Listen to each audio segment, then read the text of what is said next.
I like my little small staging area food plots to be tucked just inside the cover from where the deer are going out into the bigger areas to feed. That way they serve as these perfect little staging areas.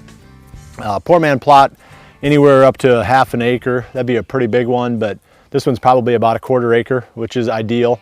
You can handle that fairly well. First step now is going to be to clear it and get all the brush and the small trees and stuff out of it. And while I'm doing that, I'll talk some more about the whole strategy from start to finish on creating these poor man food plots.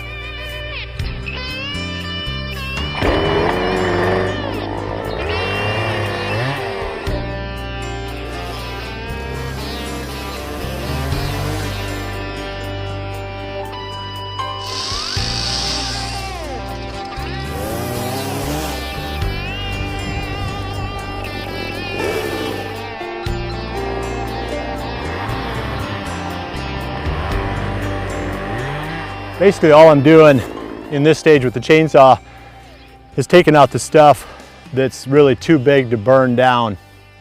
And by burn down, there's kind of two stages to that. First one is the chemical burn down with Roundup, and then the second one is the actual physical burn down, where we'll come back in 10 days to 2 weeks after I spray this. I'll spray it today. We'll come back in a couple of weeks. All this grass and leaves and stuff will be dead. We'll catch a nice dry day so that it'll burn well.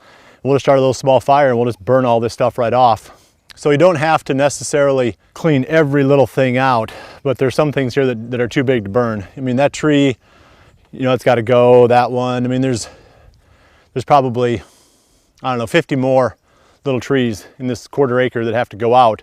And then after that, I mean, this kind of stuff here, I can spray that with Roundup and I can kill that, and it'll burn right up when we bring the fire to it in a couple of weeks after that.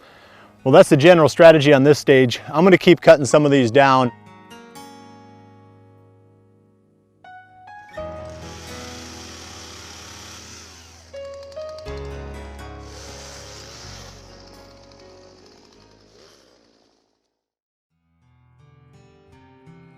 I've got about 75% of the brush cleared off this poor man's plot.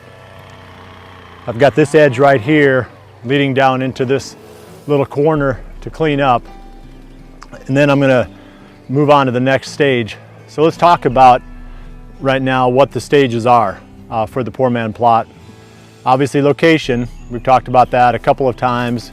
Number 2 is to clear it. Number 3, spray it. Then you wait. You've got about a 10-day to 2-week period there for everything to really die and dry down. And for the fire to work, it has to be dry. It can't just be dead.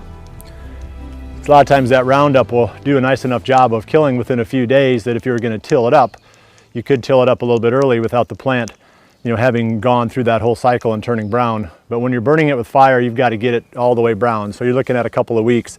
And then after that comes the real fun part, and that's raking. Anything that's left on here, we rake through it, and that creates enough of a texture to the surface of the ground that when you spread the seed on it, it's going to be able to work its way through that very top layer and get a little bit better seed to soil contact when the rains come. So after raking, we spread fertilizer and we spread the seed. I'm going to be putting Wild Game Buffet in this one from Frigid Forage, and it's a combination of clover with some brassicas in it, and that's going to create a nice, because I'm not going to come in and mow this thing right away, so it's going to create a nice little transitional food plot with the brassicas coming up a little bit faster and creating more forage early, and then the clovers kind of follow in behind that. We've tried the poor man plot twice now. We've had them both drought out. I mean, it doesn't mean that the work that we did clearing it was wasted, but the seedings themselves didn't take because they were on ridges, and the 2 droughts we've had these past 2 summers have basically killed those poor man plots. So before the spring is over, we're going to go back in and get those things kind of refreshed and ready to go again too, because I don't want all the work that we did doing all the clearing to go to waste. Plus I want to be able to hunt over those spots. So that's the plan here. That's the whole plan, I guess, to how these projects work. We call them poor man plots because we don't use very much power equipment. The only thing that has a motor in it is that chainsaw. So that's kind of why we say these things can be produced really by anybody, almost anywhere.